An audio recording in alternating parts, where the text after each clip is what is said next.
있습니다. 사실 이 예배는 하나님과의 교통이라고 봅니다. 물론 기도도 그렇고 그러지만은 예배는 하나님과의 교통이다 이렇게 보거든요. 자, 어떤 분이 이런 우스갯소리를 해요. 부부지간에 좀 말다툼을 했어요. 그래가지고 좀 서로 속이 쿰해가지고 차를 타고 이렇게 어디를 가는데 서로 지금 속이 열불이 나가지고 말을 안 치요. 그런데 아내 되는 분이 남편 옆구리를 쿡 찔렀어요. 그걸 이렇게 저 밖에를 좀 보라는 거예요. 차창 밖을. 그걸 봤더니 개 한 마리가 왔다 갔다 이런단 말이에요. 그러니까 이 아내 되는 분이 남편한테 그랬어요. 여보, 저기 당신 친척 있네. 개가 왔다 갔다 오는데 저 개를 바라보라고 하면서 저기 당신 친척 있네 그래요.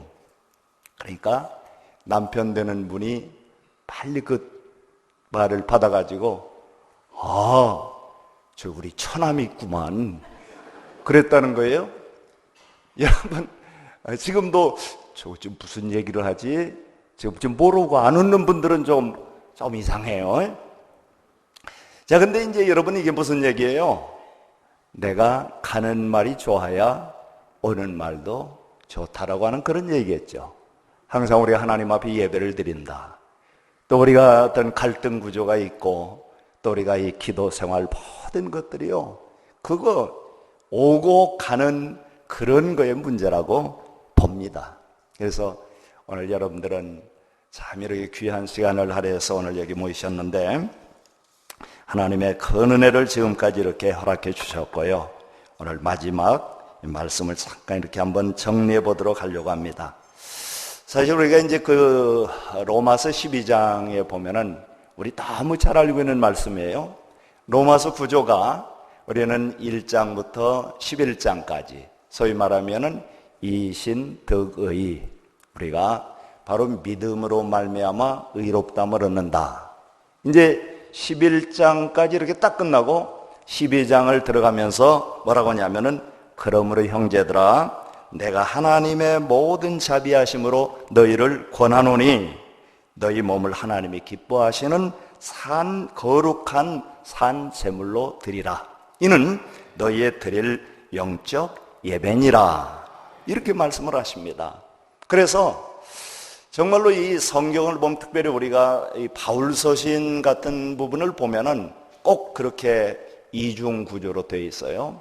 앞부분은 교리적인 내용이라면은 반드시 그 뒤에는 따라서 오는 게 뭐냐면은 그렇다면 우리는 이런 구조에서 사는 우리들은 삶을 이렇게 살아야 된다라고 하는 것입니다.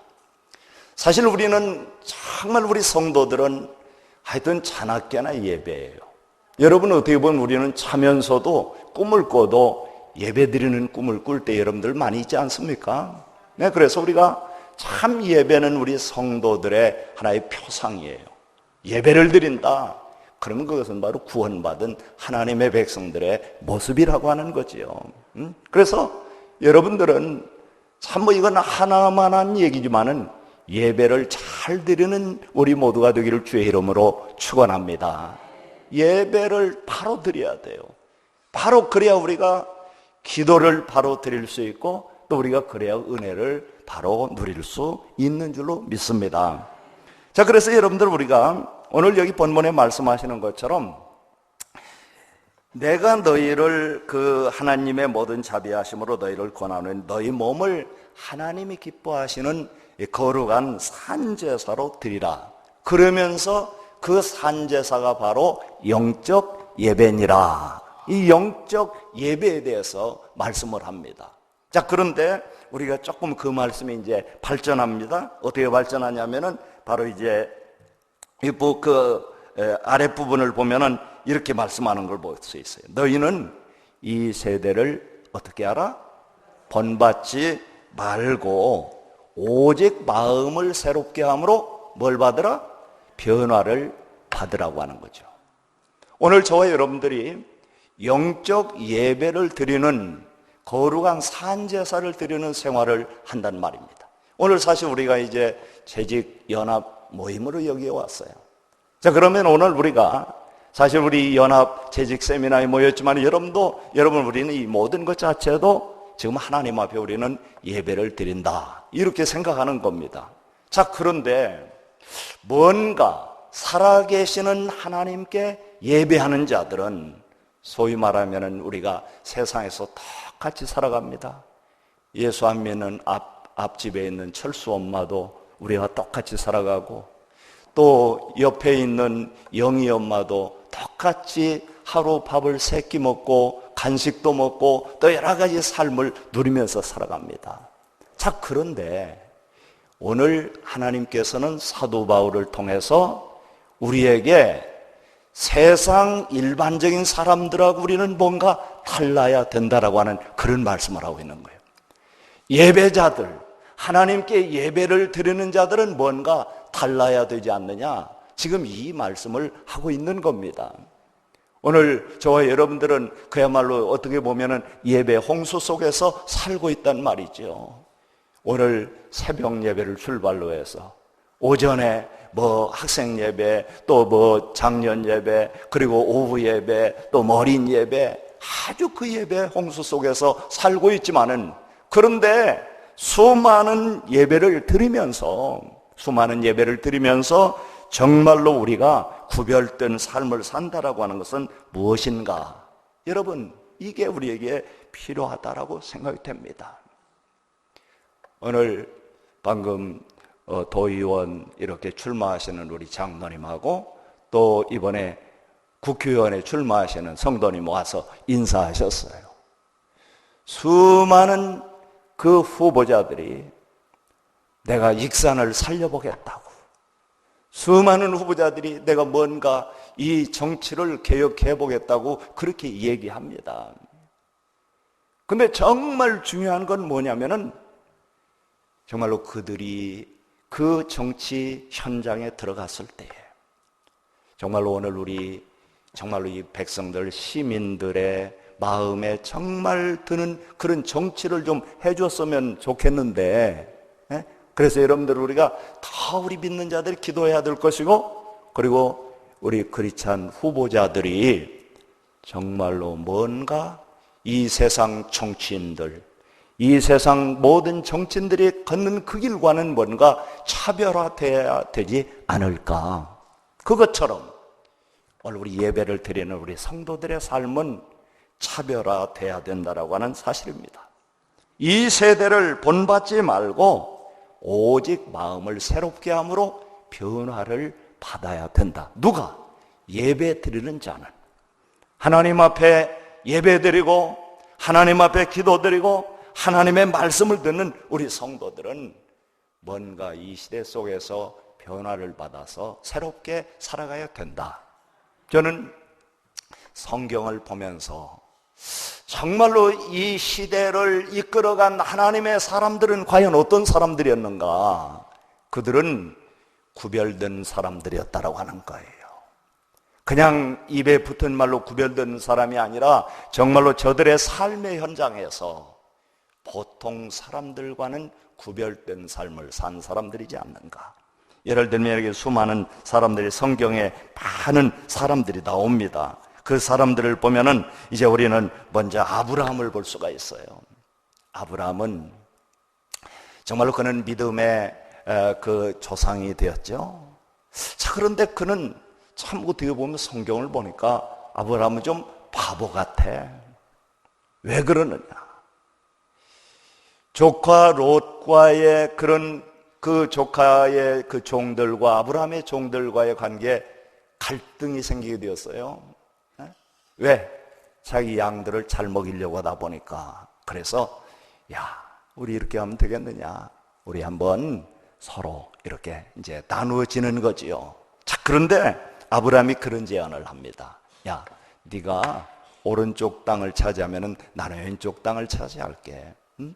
네가 왼쪽 땅을 차지하면 나는 오른쪽을 차지할게. 그리고 결국에는 어떻게 되냐면은 그 조카 롯이 그야말로 멸망하기 전에 그 소돔 지역에 아주 거기는 풍성한 지역이었습니다. 그 지역을 이렇게 선택합니다. 근데 아브라함에게 남은 것은 어떻게 보면 별 볼 일 없는 그런 땅이 남았어요. 자, 여러분들, 이게 바보 같은 짓이잖아요. 아니, 자기가 충분히 좋은 땅을 차지할 수 있지 않습니까? 자기 조카 롯은 아브라함 오는데 옆에 붙어가지고 따라온 사람이거든요. 지금까지 그가 이 확보한 축복만 해도 엄청난 거예요. 그런데 아브라함은 모든 걸 조카에게 이제 우선권을 주는 걸 보게 됩니다. 자, 그런데 여러분 보세요. 어떻게 보면 별 볼 일 없는 남은 땅입니다. 그런데 하나님께서는 아브라함에게 뭐라고 말씀하셨냐면은, 야, 아브라함아, 너 눈을 들어서 동서남북을 바라봐라, 이렇게 말하는 거예요. 내가 충분히 요청할 수 있는 그 권리를 내려놓았을 때에 사람들이 생각할 때는 바보 같고, 사람들이 생각할 때는 왜 자기에게 주어진 그것까지도 포기하느냐 할 수 있을지 모르지만은, 근데 그런 아브라함의 모습을 누가 보셨어요? 하나님이 보신 거예요. 롯은 그냥 인간적으로 풍성한 땅을 차지했지만은 아브라함은 자기 자신을 포기하고 바보처럼 보통 사람들이 생각하는 그 생각으로 보면은 바보 같았지만은, 그런데 하나님이 그의 마음을 귀하게 여겨주신 줄로 믿습니다.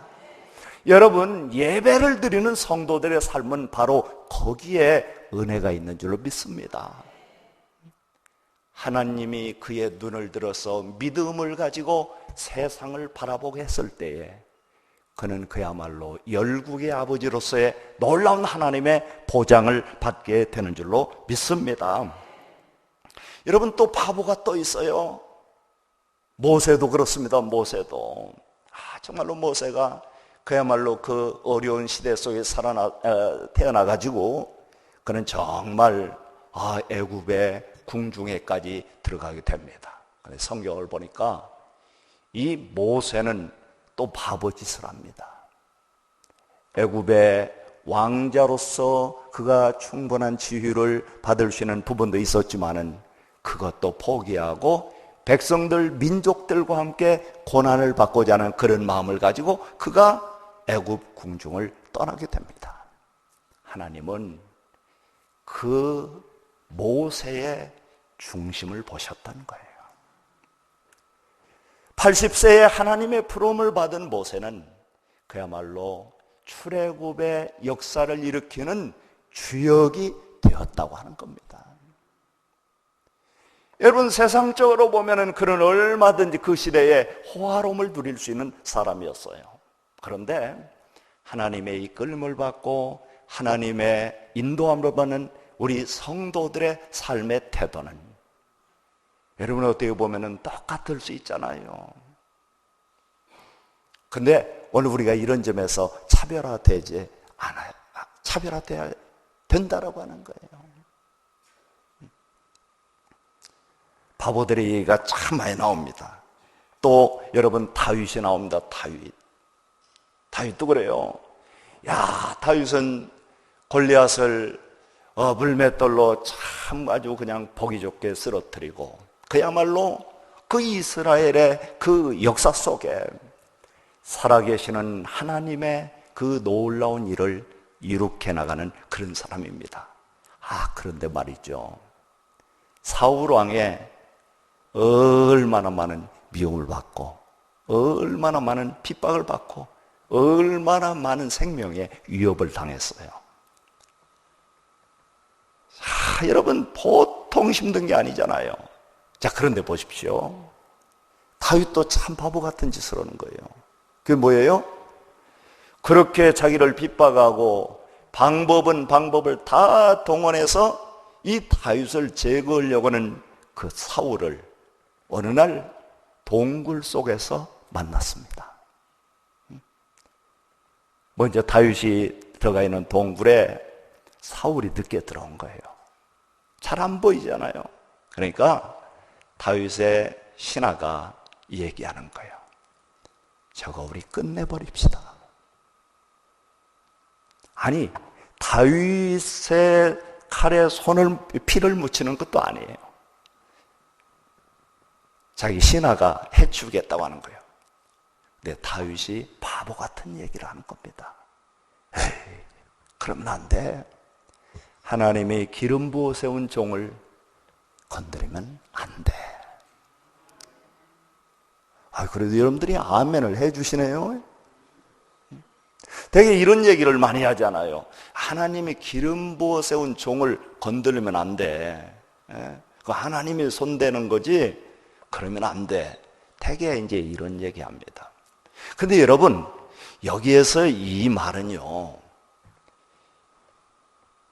사울에 대한 초점이 있는 게 아니에요. 사울을 기름 부어 세우신 하나님에게 초점이 맞춰 있는 것을 생각해야 됩니다. 그렇잖아요. 지금 사울은 어떻게 보면 이성을 잃어버린 사람이에요. 다윗을 격려하고 다윗을 축복하고 다윗을 손들어줘도 참 부족한 형편인데 다윗을 죽이려고 하고 이렇게 하니까 얼마나 어려운 상황인지 모릅니다. 그런데 그 다윗은 사울을 그냥 간단히 해칠 수 있는 그런 상황에서도 그것을 막았다고 하는 거예요. 왜요? 하나님을 바라봤기 때문에 그래요. 하나님을. 왜? 사실은 어떻게 보면은 사울은 얼마나 다윗의 삶 속에 큰 고통을 주는 사람인지 모릅니다. 그러나 하나님이 그를 세우셨다고 하는 그것 때문에 그를 손대면 안 된다라고 하는 얘기. 참 바보 같은 사람이죠. 성경에는 이런 사람들이 얘기가 많이 나옵니다. 또 여러분, 사도행전을 읽다 보니까 거기 진짜 바보가 나오더라고요. 누구냐면은 바울과 실라입니다. 복음을 전하다가 감옥에 갇힙니다.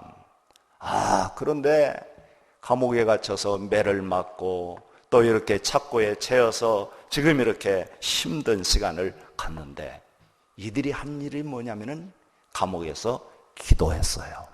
그리고 하나님을 찬송했습니다. 그랬더니 하나님께서 역사하셔서 감옥문이 열리게 하고 착고가 열리는 역사가 일어났습니다.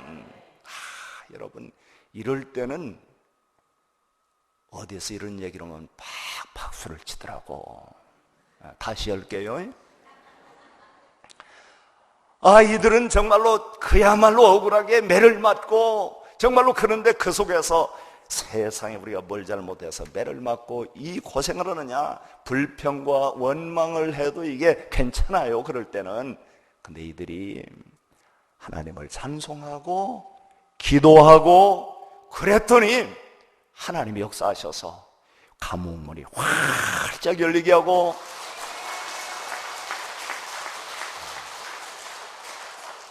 이걸 바로 엎드려서 절 받는 거라고.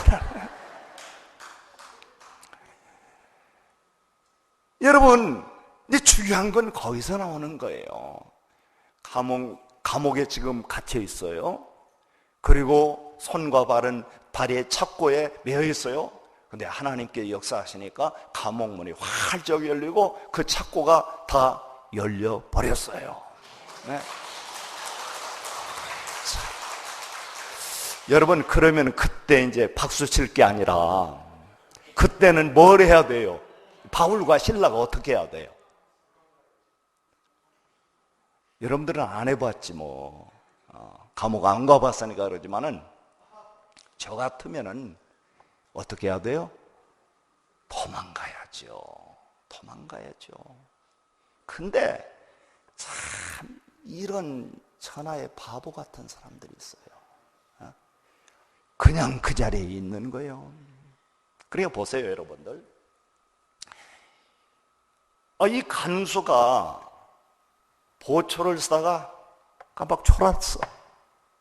졸다 깨보니까 감옥문이 활짝 열리고 이런 거예요.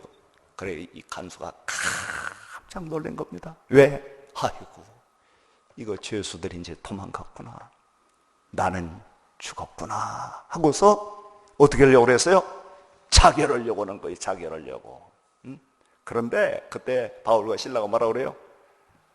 어이 간수씨, 가만히 있어. 우리 안 도망갔어. 여기 있거든. 그러니까 이 간수가 어떻게 했어요? 성경에 보니까 할렐루야 그랬어요? 아니었어요. 성경을 보니까 깜짝 놀란 거예요. 여러분, 이게 믿는 자들의 차별화입니다. 보통 간수가 처음에 놀란 것은 야, 이거 감옥문이 열렸으니까 틀림없이 죄수들이 다 도망갔겠구나. 그러고 깜짝 놀란 거예요. 근데 진짜 놀란 건 뭐냐면은 감옥문이 열리고 창고가 열리고 그랬음에도 불구하고 이들이 도망가지 않은 사실을 보고 진짜 놀랬다고 하는 얘기예요. 오늘 하나님의 백성들의 특별히 오늘 예배에 대한 얘기니까 예배를 드리는 성도들의 삶이 사람들에게 충격을 주고 저 사람들은 우리와 참 다른 사람이구나. 맨 처음에 초대교회 교인들이 안디옥 지역에서 바로 그리스도인이라고 불렀습니다. 사람들을. 그전에는 그냥 그렇게 안 불렀는데 안디옥 교회를 중심으로 해서 그리스도인이라고 하는 칭호를 붙였어요. 왜 그러느냐? 저 예수 믿는다고 하는 사람들을 보니까 보통 사람들하고는 달랐다라고 하는 얘기예요. 달랐다고 하는 얘기예요. 오늘 우리는 정말로 하나님의 교회가 부흥되기를 원합니다. 하나님의 교회가 재정적으로도 넘치기를 우리는 원합니다. 왜 그러냐면 하나님의 사역, 선교 사역을 우리는 해야 되기 때문에. 그런데 여러분, 또 한편에서는 오늘 우리 하나님의 교회가 어떤 분이 이런 얘기를 해요. 저는 이제 우리 복음교회 목사님들을 보면은 참 저도 복음교회 목사라서 그런 건 아니고 너무 좋은 거예요. 왜 그러냐면은 우리 복음교회 목회자들은 굉장히 불리한 가운데서 목회를 합니다. 어떻게 보면은. 근데 참 존경스러운 거예요.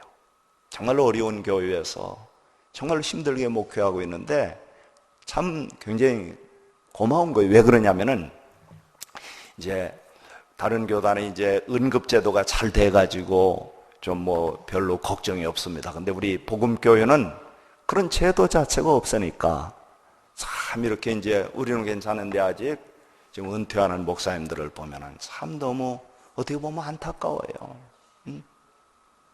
자, 그런데 여러분 보세요. 그렇기 때문에 우리 복음교회는 조금 재정적인 면에도 더 이렇게 풍성해져야 되고 이제 이런 건 다 우리가 소원하는 바예요. 근데 어떤 분이 한 번 이런 얘기를 해요. 오늘 우리 한국의 기독교를 볼 때, 또 한국의 교회 목사님들을 볼 때, 큰 교회에 부흥하는 교회 목사님은 꼭 어떤 모습으로 보이냐면은 CEO가 뭔 줄 아시죠? CEO처럼 보인다는 거예요. 그리고 작은 교회 목사님, 어려운 교회 목사님들은 소위 말하면은 비즈니스맨처럼 보인다는 거예요. 목사님, 제가 그 얘기를 들을 때 참 마음이 아프더라고요. 왜 그럴까? 왜 그럴까? 뭔가 오늘 우리 그리스도인들이, 또 오늘 우리 목회자들이, 또 오늘 우리가 이렇게 재직 세미나를 모였는데 오늘 우리 재직들이 뭔가 우리의 의식을 이제는 조금 다르게 해야 되겠구나. 소위 말하면 우리가 하나님의 은혜를 받고 하나님의 복을 받는 것은 다 우리가 소원하는 겁니다. 땅에 기름진 복으로 하늘에 신령한 은혜로 하나님 우리에게 내려달라고 우리 기도합니다. 저도 우리 교우들을 위해서 항상 그런 기도를 드립니다. 그런데 그럼에도 불구하고 우리가 차별화해야 될 것은 바로 이거예요.